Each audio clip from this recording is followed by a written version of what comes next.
Sports Betting Network.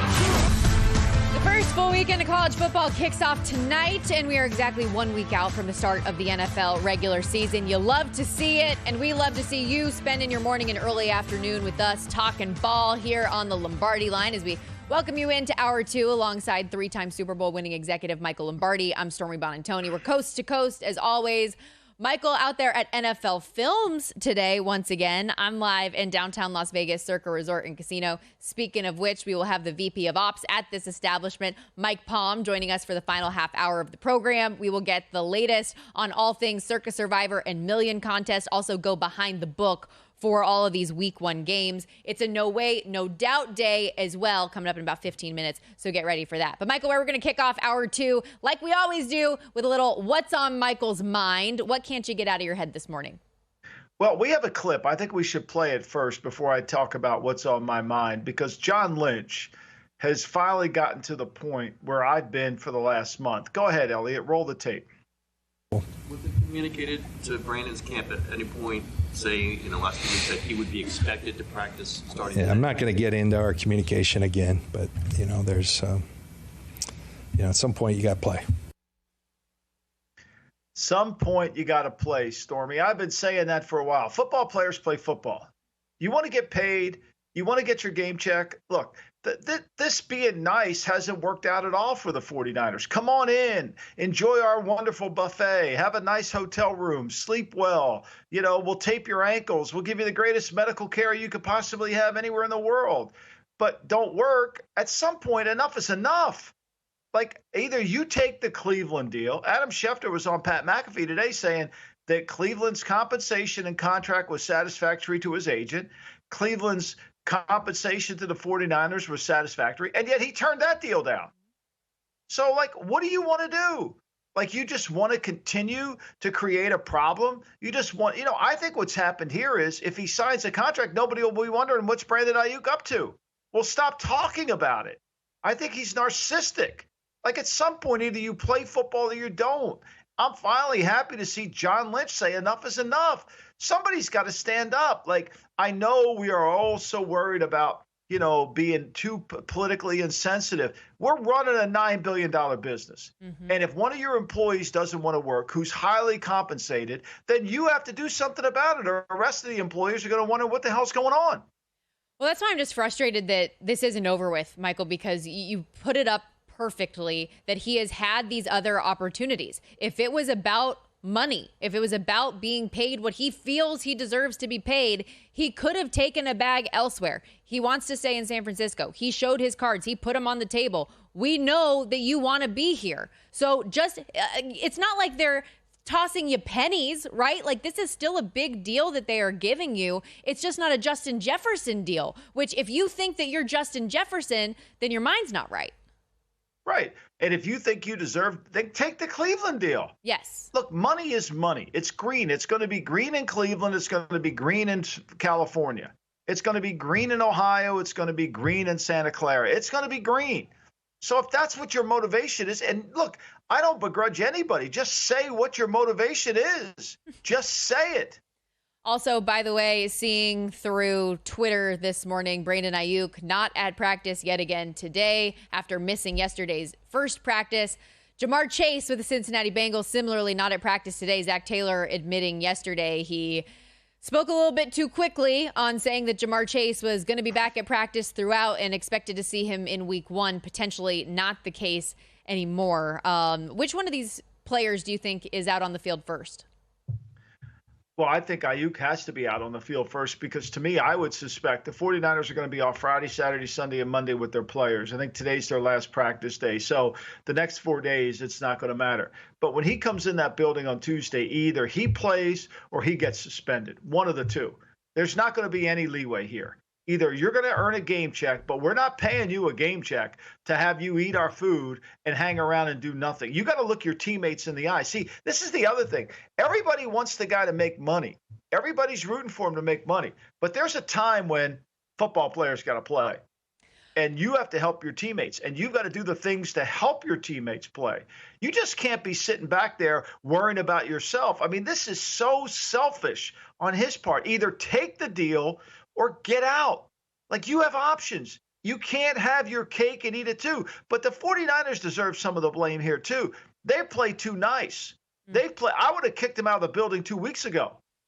And I don't care what the Chronicle would have written about it. I don't care about any of that. I would have kicked him out of the building 2 weeks ago and said, look, dude, either you play football or you go somewhere else. You and your agent figure it out. But you ain't figuring it out in this building.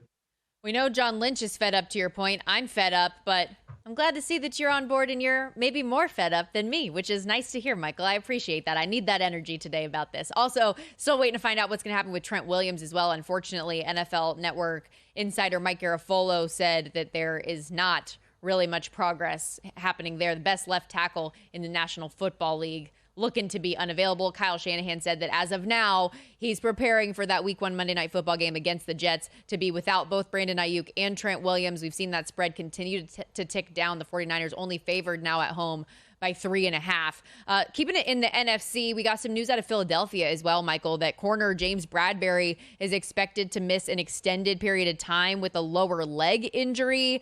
Reportedly, according to Tom Pelissero, surgery is not required, but the injury involves a tendon and recovery time, approximately 6 to 8 weeks for Bradberry.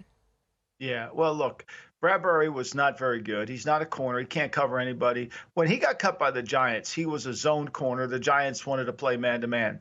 The Eagles signed him to play man-to-man, and they barely got a year out of him. And then for whatever reason, the Eagles made a huge mistake, and they went ahead and signed him to an extension. It made no sense at all. So now they're upside down in the contracts. If you go look at there's two teams in the league that are basically paying on their cap on a credit card, the Saints and the Eagles. Both teams have a lot of players making the minimum salary in paragraph 5. Why? Because they've taken their salaries and they've put it in the signing bonus and put voidable years on the deal so that they can lower their cap number. It's what the Browns just did with Deshaun Watson. You lower the cap number, you create some room. It helps you. Now, Deshaun Watson's cap number is going to be $75 million next year. Good luck with that. But the reality here is they did that with Bradberry, and now they're upside down. They are like a house that the mortgage is way more than the house is worth, and they can't get out of it. So this is a nice little, he's injured, we'll put him on IR, and nobody will ask about him. And very, very unlikely he comes back because he really can't play. And this is kind of a way to where the Eagles can get away without having to face the reality that he can't play. And he has showed up costly in some big moments as well for them when they needed him. The Eagles, by the way, open up the season 1 week from tomorrow. They're a 2.5-point favorite against Green Bay in Brazil. The total in that game, 48.5. I also want to talk a little Jets here, Michael, because you talked a good bit about Hassan Reddick earlier in the first hour. I feel like this situation is just never going to end. Yet Joe Douglas says we're just waiting for him to show up. Once he shows up, we can get something done. He is just hemorrhaging money day after day after day. And those game checks aren't cheap. I mean, it's the dumbest holdout in the history of football, Stormy. I mean, it's so dumb. I mean, they can't get anything done. I mean, he's lost so much money. Where's he going to go? How's he get it back? How's he pay it back? I mean, at this point, he's better off retiring than paying the fines. And they have no interest in redoing the deal. There's such a lack of communication. This is how this whole thing started. There was no communication to begin with. I just don't know who's advising him that this is the way to go about it. And, it's the Jets' fault in a big way, probably more than his, that he has been vocal the entire time about wanting a new deal. That's why he wanted to leave his previous spot in the first place. And the fact that they didn't have pen to paper or have a deal and an agreement set in place, this handshake deal thing doesn't work in the National Football League, and we're seeing it here. The Jets, again, opened the season against the 49ers. Their season win total this year, 10.5. And we've called them the iffers a lot this year because of not only the front office decisions and the head coach as a leader and all of those things, but injuries as well. Aside from just Aaron Rodgers, Mike Williams, apparently, Michael, will be ready and available for Week 1. How important is that for New York out the gates? Well, I don't know what Mike Williams we're going to get, right? Do we get the Mike Williams from 3 years ago that was probably the best deep threat in the league? Or do we get Mike Williams who just can't run as well as he used to anymore? I think that's the fundamental question. Which one do we get? Well, and that goes, I think, not only for Mike Williams, but like a lot of different players on this roster. Which version of him are we going to get? But if he could be another great target and playing opposite Garrett Wilson, who we already know is really, really talented, I feel like there could be some explosiveness with this offense. It's just that if factor again, Michael. There are a lot of smart people, though, at this network that really believe in the Jets this year. Yeah, and I think there's good reason to believe, because what I've seen out of Rodgers, he looks really good. But they're going to hold their breath every Sunday that he's going to stay healthy. I think that's part of it. We've been debating so much what a win would be for the Jets this season, right? Like, what ultimately is the threshold for everybody to be happy and keep their jobs at the end of the thing? I think they should just be happy if Aaron Rodgers lasts more than 4 plays. If he can get through an entire game, that's going to be a win for this Jets team. No question. No question. I think, to me, look, that operation that he had allowed him to come back earlier. But the concern most people have with that operation is that it has a propensity to happen again. Yeah, we'll take it day by day. I think both him and Kirk Cousins are guys coming off a serious injury, dealing with a little bit of age. How are they going to work their way back into the season? It's a huge thing that we're going to have to monitor. All right, hour 2 is kicked off. When we come back, we're going to get into a little no way, no doubt situation. We finally have resolve to a couple of the quarterback competitions and I hate that we even call them competitions. We've known since the onset and said firmly who was going to earn those jobs. But we will get into the thought process there and plenty more when we return on the Lombardi Line.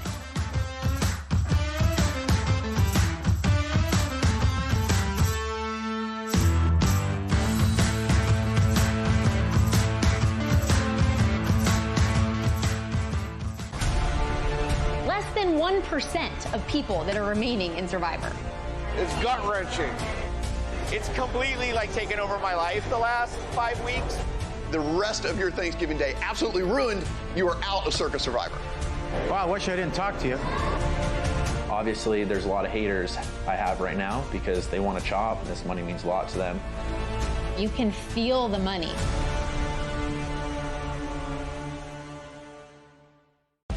Don't wait until fall to start betting the NFL. Get a jump start now with the VSiN NFL betting guide and get prepared for this NFL season like never before. The guide has in-depth breakdowns for all 32 teams, best bets from our VSiN experts, playoff predictions, award market previews, and more. The guide is out now, and the only way to get it is to be a VSiN Pro subscriber. Head to VSiN.com/pro to sign up and join the sports betting network. VSiN is extending our VSiN Pro Football Special. That means for $175, you'll get access to both our NFL and college football betting guides, plus so much more. With VSiN Pro, you'll receive daily picks straight to your inbox, detailed analysis on every game, and exclusive data like our betting splits to help you become a sharper bettor. Get all this for just $175 through the Super Bowl. Or try a monthly subscription and get your first 30 days for only $19. Don't miss out on this unbeatable offer. Sign up now at VSiN.com/subscribe. Elevate your sports betting game with VSiN's exclusive betting splits. Stay ahead with real-time market trends and track bet percentages on any matchup. Then uncover the edge by comparing them to the amount of bets placed to find out where the sharp money is headed.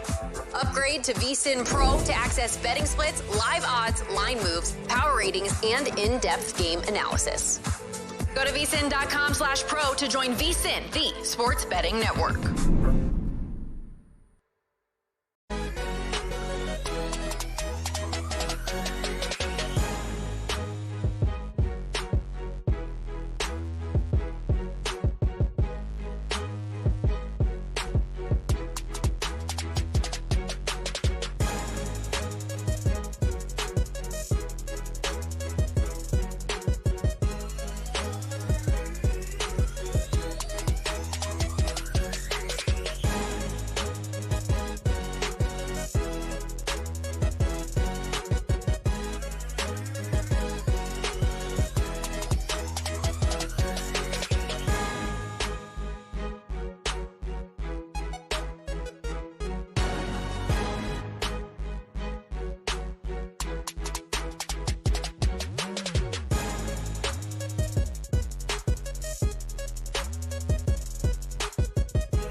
This is the Lombardi Line with former NFL executive Michael Lombardi. Now here is your host, Stormy Buonantony, on VSiN, the Sports Betting Network.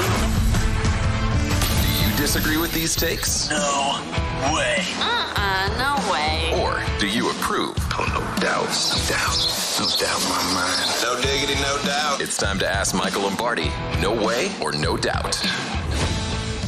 Steelers head coach Mike Tomlin yesterday officially announced that Russell Wilson will be the Week 1 starter out there in Pittsburgh. Now, Michael, we all know just because somebody's a Week 1 starter doesn't mean they'll be a Week 17 or Week 18 starter. No way or no doubt Russell Wilson will finish the season as the Steelers QB1.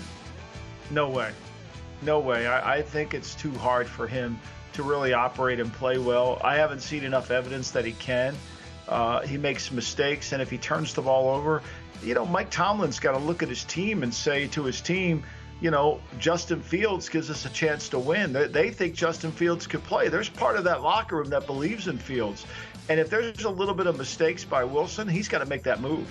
With that in mind, especially considering Tomlin also acknowledged that Justin Fields will be a presence in the offense with Russell Wilson as the starter, how short do you think that leash is going to be for Russ?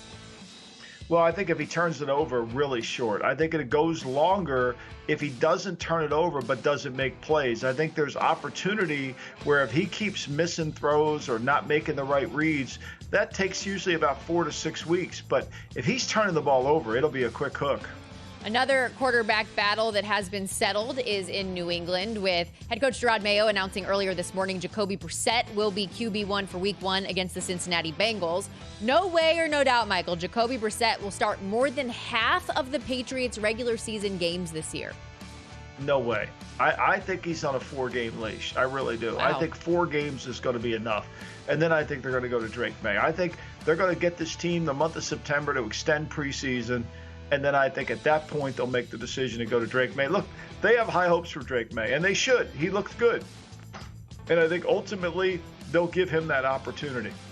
And they are on the road 3 of the first 4 weeks this season against some pretty stout defenses as well in New York and San Francisco.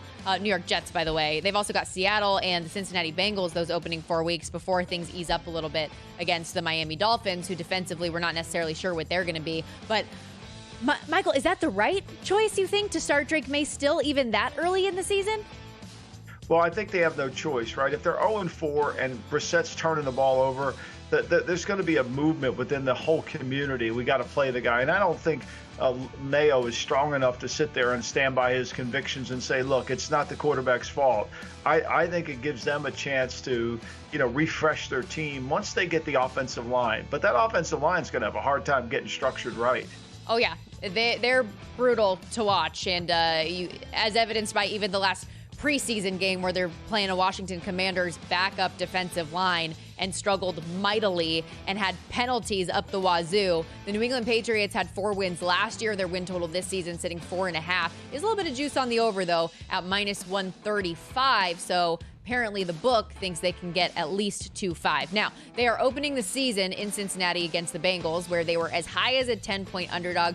We're now seeing it at 8.5. I imagine that line move is in large part due to the fact that Jamar Chase hasn't been out there at practice. When this deal is going to get done, I don't know. But no way or no doubt, Michael, that when Jamar Chase's deal is done, it will make him the highest paid wideout in NFL history. No doubt. That's a no doubt. I think he will be the highest paid. I think he'll be slightly higher than Justin Jefferson. Now, here's the but he's doing his deal a year earlier than he should.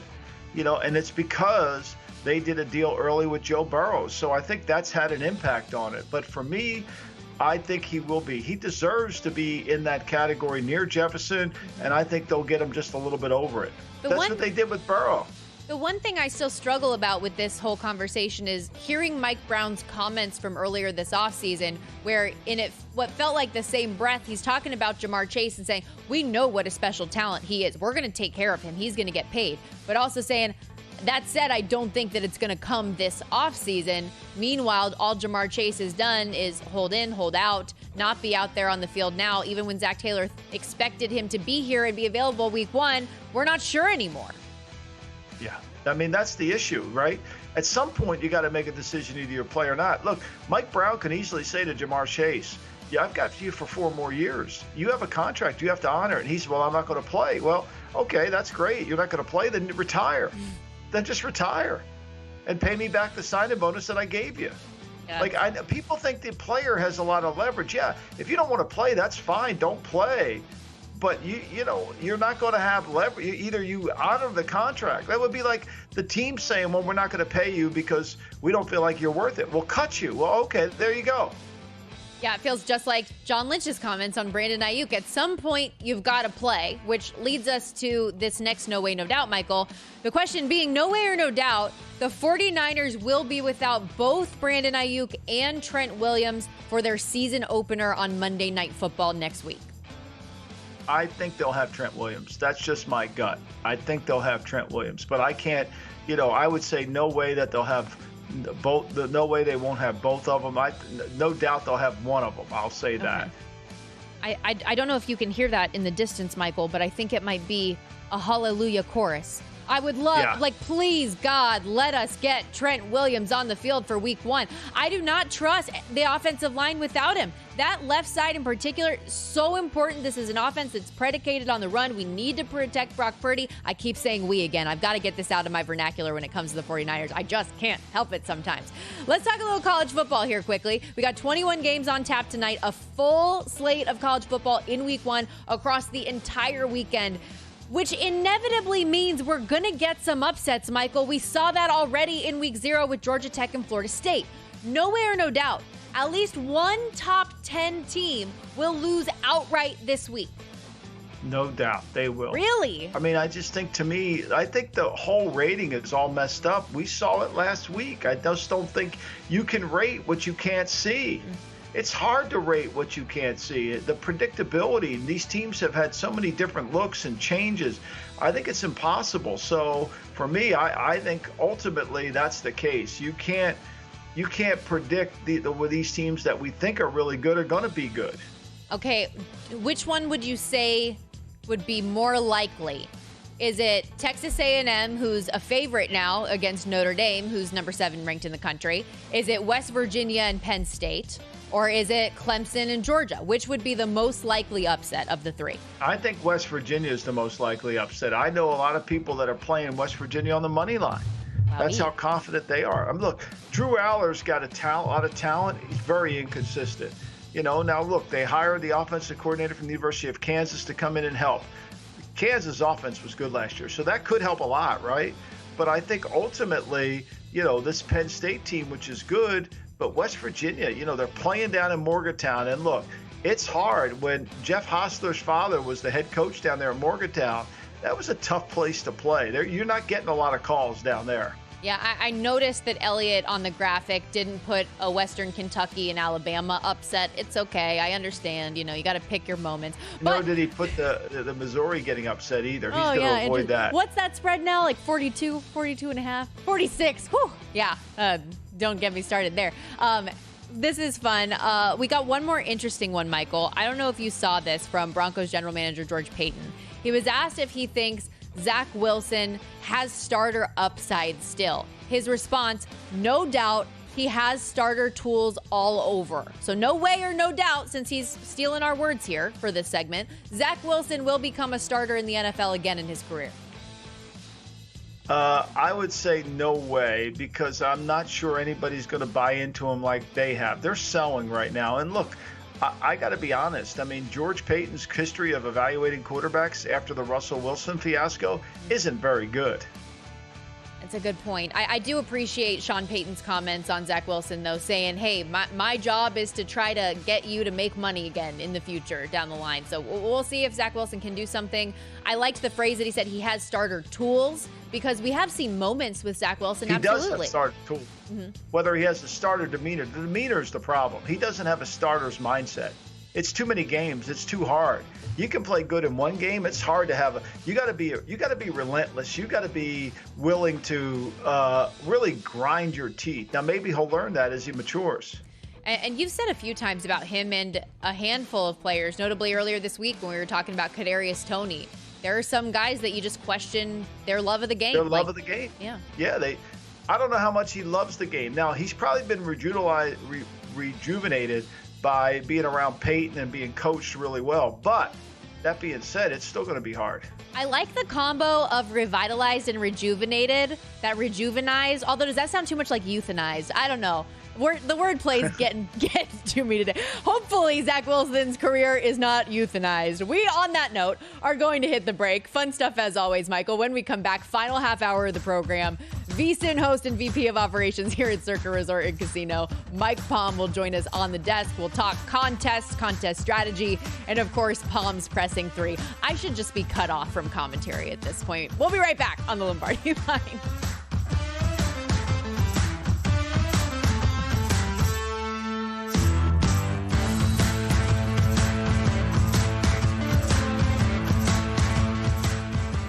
VSiN is extending our VSiN Pro Football Special. That means for $175, you'll get access to both our NFL and college football betting guides, plus so much more. With VSiN Pro, you'll receive daily picks straight to your inbox, detailed analysis on every game, and exclusive data like our betting splits to help you become a sharper bettor. Get all this for just $175 through the Super Bowl. Or try a monthly subscription and get your first 30 days for only $19. Don't miss out on this unbeatable offer. Sign up now at VSiN.com/subscribe. At VSiN, we've got you covered before, during, and after every game. Jumpstart your game day with Tim Murray and Jonathan Von Tobel on VSiN Primetime at 6 Eastern. They'll get you ready before the first tip, puck drop, and pitch, ensuring you're ahead of the game. Then stay in the loop during all the action with the Greg Peterson Experience at 9. And as the night wraps up, join Matt Humans and Wes Reynolds on VSiN Tonight at 11, giving you the first look at tomorrow's lines to get an edge on the next day's bets. All this and more, only on VSiN, the sports betting network.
This is the Lombardi Line with former NFL executive Michael Lombardi. Now here is your host, Stormy Buonantony, on VSiN, the Sports Betting Network.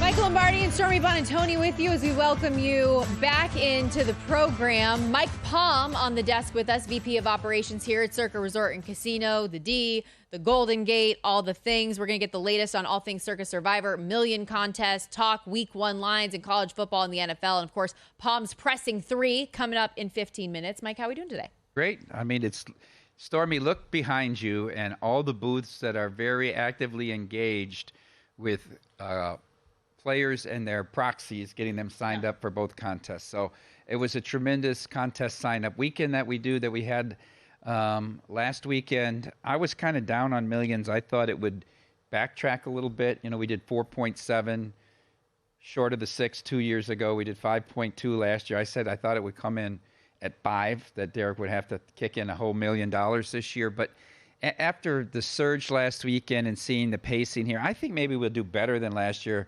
Perhaps 5.5. Maybe we can get that overlay down to $500,000 for. I don't think we can get to $6 million, but it was positive. And the Survivor, you know, this time last year, as we entered with 10 days left to sign up, at that same point, we had 5,800 survivors, and now we're at almost 8,400. So think about that. You know, you're 2,600 up. You're over 35% up. Maybe we do blow through the 12 million mark in Survivor. Mike, you gave a great stat on the documentary about the Survivor thing, where you talked about 73% 2 years ago were eliminated from the contest after week 3, and 74. Everybody was making a big deal about Jacksonville eliminating a lot of people, but after 3 weeks, 3/4 of the contest is typically gone. What's your advice this year? In the Pressing 3, I'm going to ask you the same question. I know you don't look at it, but the third question is going to be life on the line. Who do you use Survivor week 1? Because I don't know if I'll get a chance to ask you before that goes off. So for me, I would use the Bears in week 1. Because, I believe in the Amal Shaw rules. I really do. That you don't use divisional games and you don't use road teams. So if you keep that in mind, I think this is one of the better spots for the Bears. You're never going to use them in their division. I mean, maybe Minnesota's bad. I'm not sure. I think Darnold will be better than people think, and I think they're very well coached. The other 2 teams are juggernauts. You're getting a Tennessee team with a new coach, new running back. I'm not sold on the quarterback. And I just look at week 2 of the preseason. I watched that game. That was a national game. Those fans at Soldier Field acted like that was the NFC Championship game. I mean, there's so much excitement that they have this dynamic offense now. I mean, they're calling Caleb Williams the greatest Bears quarterback. Already? He's not played one down. He hasn't started a game. He hasn't played one down. I think it'll be a really good atmosphere there. I'd take a little bit of a chance, and I would use them. I stay away from Cincinnati. Everybody's going to be on Cincinnati. You got to zig when others are zagging. I don't think just trying to follow the consensus is the way to go here. And I'm a little concerned about the talk about Burrow and the way the ball comes off his hand. And how about this Chase? Everybody wants to talk about Williams and Ayuk. Maybe Chase is the bigger story. And then he sat out again. And I would be very wary to step into that game in Seattle between the Broncos and the Seahawks. I know that's a trendy pick for Survivor Week 1 is the Seahawks. So while we're discussing potential teams, any thoughts on Miami? Because that's at home. It's not a division game against a Jacksonville team that kind of crumbled at the end of last season. I'm higher on Jacksonville. Okay. I think Jacksonville, forget, they're a 97-yard Chad Henne drive away from beating the Chiefs in Arrowhead. And they're 6-3 before the 49ers go down there, and then they just crumbled, right? I think they get a fresh start here. I think the team is better than what everyone remembers because everyone remembers them choking off the division. And I still am concerned about the culture in Miami, Michael. I mean, they celebrated Vic Fangio leaving. Tua wants to take shots at Brian Flores. It seems like anybody who wants to be an adult in the room, they don't want any part of down there. Yeah, no question. I agree with that. Look, I think Jacksonville's better than people think. I think that the first games are hard. I think this will come down to a field. I don't want to play a game in Survivor that's a field goal game one way or the other. Who has the ball last? I think, to me, go back to really good handicapping. Who has the better quarterback? Who's playing home? I think it's as simple as that, right? Who has the best quarterback and who's playing home? Also, just because you talked about like Tua's comments and kind of dysfunction there, I thought it was really interesting last week. He had this golden opportunity when he was on the podium to hype up his offensive line. He was asked about that group in front of him. And instead of doing that, his answer was, well, I can get the ball out fast, so it doesn't really matter who's in front of me. And you're like, I don't know if that's right. So you did mention, though, with Circus Survivor that the countdown, there's still a little bit of wiggle room here for people to still get involved. When is the final day that people can sign up? So a week from Saturday. And the deadline is 2 p.m. Pacific. But I tell people, if you're coming from out of town, the proxies have like no appointments left on Friday and Saturday. You want to really get in here earlier in the week. I mean, now is the ideal time. You're a whole week out, and they still have space to put people in. I did talk to 2 proxies here because, the buzz is about the documentary, obviously. And the documentary, you're a huge part of it, Stormy. You were there hiking in Tel Aviv in one scene. I thought that might have blown the budget, but we had a drone. Yeah. I talked to several proxies this morning because I came in early, and they said, we're getting people reaching out to us on Twitter or phoning us saying, I saw the documentary, I want to get in. How do I get in? So that's good. I thought the timing was really tight. Like, would have been more ideal if this was released mid-July to create this stir, but it is having an effect. Which, by the way, real quickly, that final episode 5 of the 5-part docuseries coming out later on tonight. You can watch it on the VSiN Live X channel on YouTube TV, vsin.com/survivor, where you can find a little bit more information about this. And you can watch all of the episodes on demand as well if you haven't had the opportunity to catch them live. Mike, let me ask you this. The Millions contest, as you look at it, those numbers, I mean, where do you think Seattle will end up next Thursday with Denver? Where do you think the Rams will end up next week with Detroit? And where do you think the game, the most important one, which is Tennessee-Chicago, which I don't understand how a rookie quarterback's 4.5-point favorite against anybody, but where do you think those 3 end up for the contest? Good questions. I think that eventually the Seahawks will end up at 6. These are my guesses for the contest numbers, right? Because we got to put those out Thursday morning. And I know you, Michael, use those as a barometer in handicapping how you would bet cash over the window. The Bears, there's a lot of Chicago love, Michael. We're close to going to 9 to their win total. I mean, that's how much love is on this Bears team and how well they did in the preseason and that hard knocks bump that teams get. I don't know that number's moving. I thought it was probably, if you would have asked me a couple months ago, 3.5 maybe, but now I don't think it goes down. I think it probably sits at 4.5. And then the other game, Detroit and the Rams, my best guess is it lands on a flat 3. So as far as college football goes, we have week 1 kicking off tonight, 21 games. I know there's been a lot of attention on that North Dakota State-Colorado game coming up later on tonight, but a great slate of action throughout the weekend. What are some games here that people are playing more heavily or any that you're particularly interested in? Well, the 2 games tonight are the Colorado game, and they're going to continue to get action because the prime is a story, right?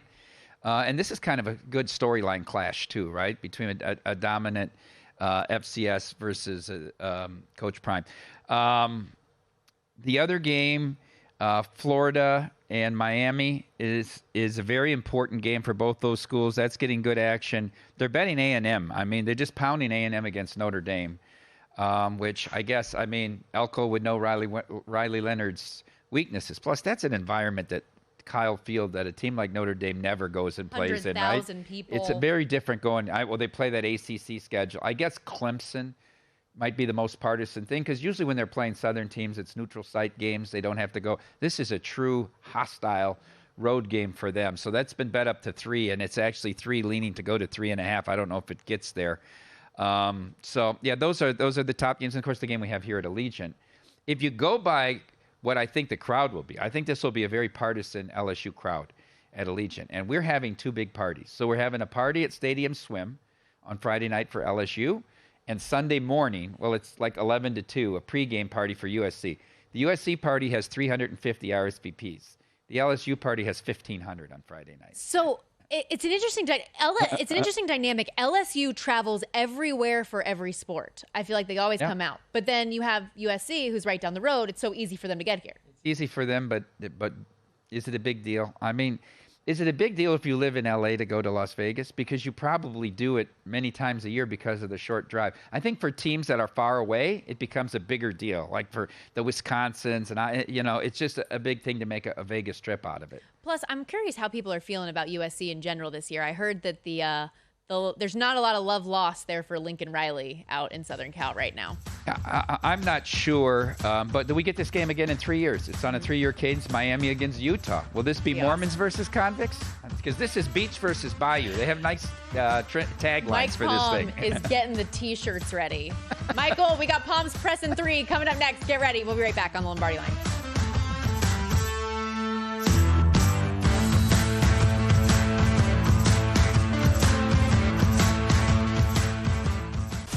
In the next 8 days, the contestants will have to make 3 different selections. It's life-changing money. It's real money. Let's go! Let's go! These holiday picks are going to change somebody's life forever. This contest has been a complete roller coaster start to finish. Everyone was rooting for me to lose. You can't describe the feeling. Chance to win, it's coming to a close. Don't bet college football this season without VSiN's College Football Betting Guide. It's packed with previews of 134 FBS teams, 10 conference breakdowns, and analysis of every new head coach and more. Plus, power ratings and best bets from all the VSiN experts and contributors. The guide is out now, and the only way to get it is to become a VSiN Pro subscriber. Head on over to VSiN.com/subscribe and join us on the Sports Betting Network.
This is the Lombardi Line with former NFL executive Michael Lombardi. Now here is your host, Stormy Buonantony, on VSiN, the Sports Betting Network.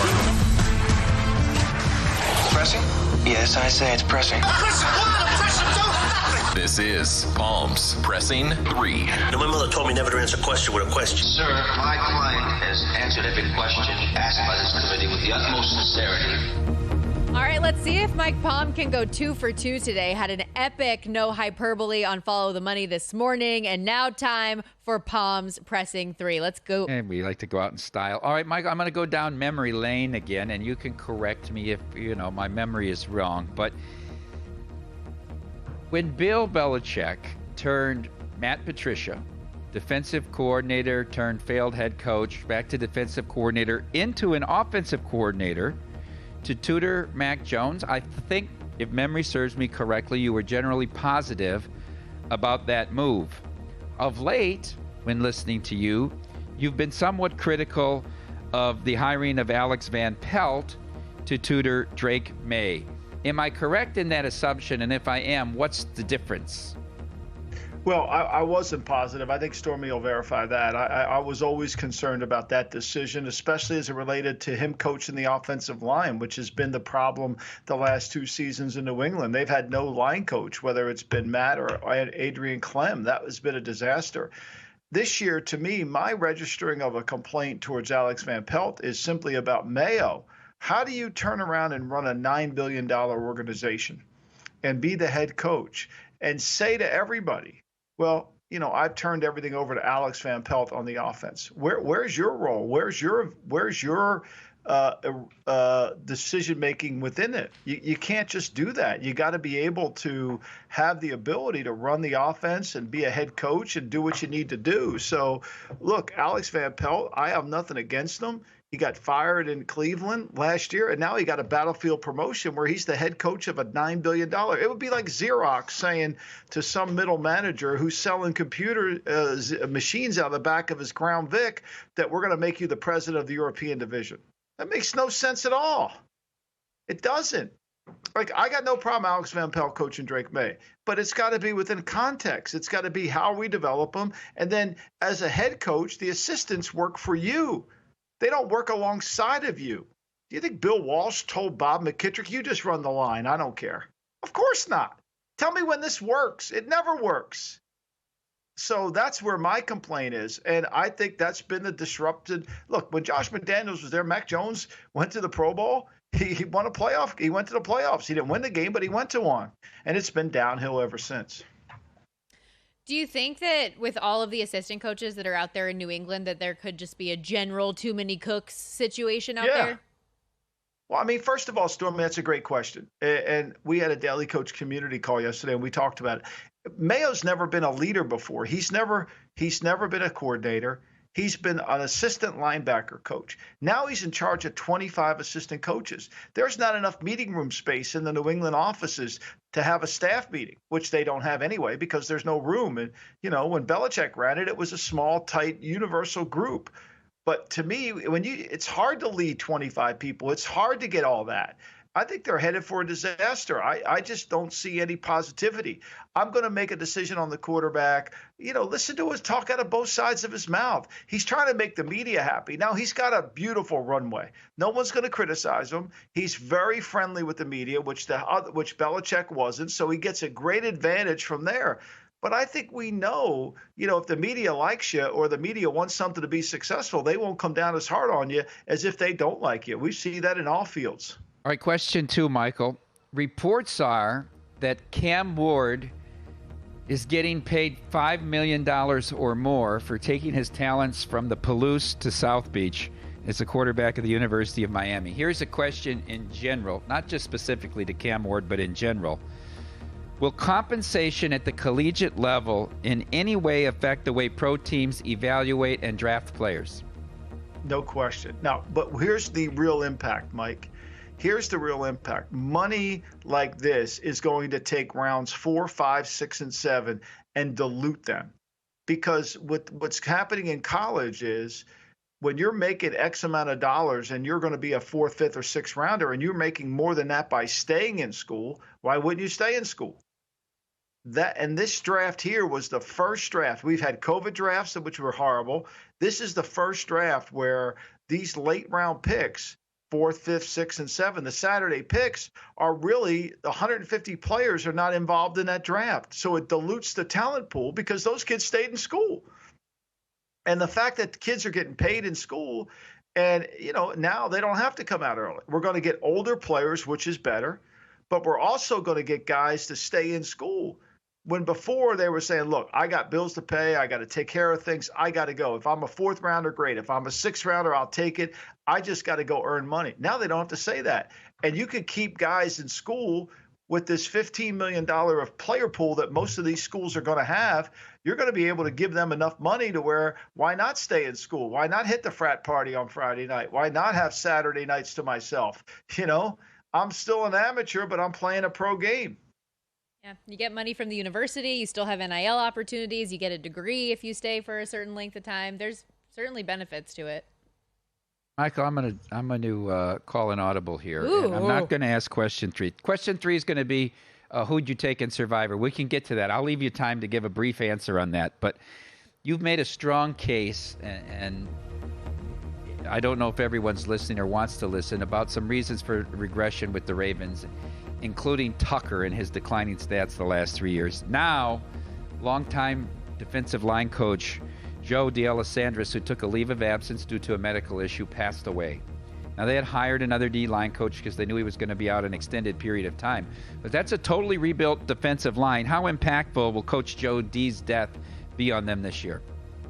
Well, I think Coach Joe D did a great job, and he had a lot of moving parts. It was going to start at right guard, Rosengarten, who I'm sure was instrumental in being part of the draft, right?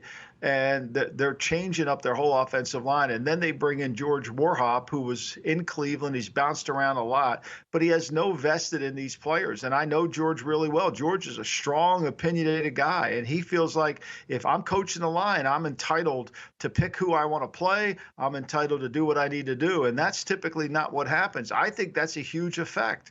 I think it's going to take some time to compensate for the loss of a great line coach. Those things are hard to find. Offensive line coaches are worth their weight in gold because if they find one young player that's picked in the 5th, 6th, or 7th round, you get 4 years out of them at economic value. That's worth a ton. You get one free agent to start it. David Andrews started in the offensive line for us in New England. That's worth $5 million. Somebody should be writing a check to the person who found them to compensate them for that deal. So this is another one of those. This coaching staff, losing McDonald, losing Coach D, which is unfortunate, and my sympathy goes out to his family. He had just lost his wife, I think, 6 months earlier. So this has really been a hardship for him. And unfortunately, now George Warhop comes in and doesn't have a feel for the players, doesn't understand their history. He takes over a group, and he's probably saying, wait, I don't think Rosengarten should play here, or Falula should play here, or Linderbaum. It kind of disrupts things. It really does. All right, we'll get to that question. I'm leaving you a minute and a half, Michael. Life on the line. You have one entry. You're going to try to get through Survivor and win $12 million. Who are you using in week 1? One entry, Michael. Just one. I'm going to take Cincy. I'm going to take the home team. I'm going to take the better quarterback. Now, look, I realize they're 0-4 the first 2 weeks, the last 2 years, but they changed how they're playing. They're playing much better defensively. I think that their offensive line will play much better, and I don't see how the Patriots are going to score a lot of points. I think Lou Anarumo will cause some problems for them. I think they'll get the lead, and I think that with Burton, and they still have T. Higgins, I think they'll be fine. Will it be closer than 8.5? I don't know. Would I take the spread? I don't like the Patriots at all. My second choice would be the Chargers.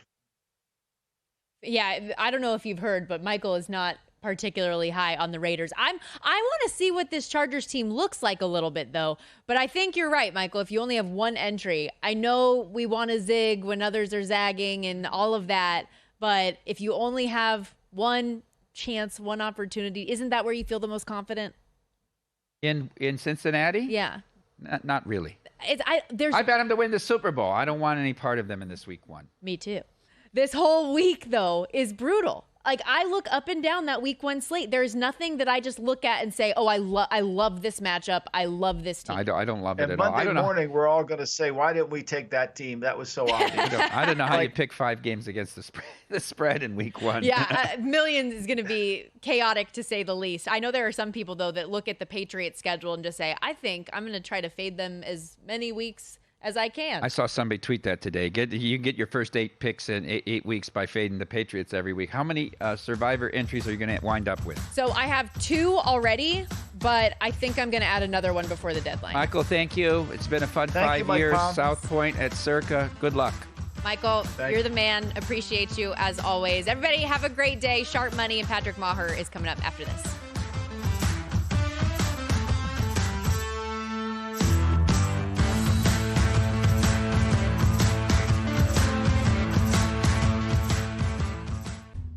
This is VSiN, the sports betting network. We are a network of sports betting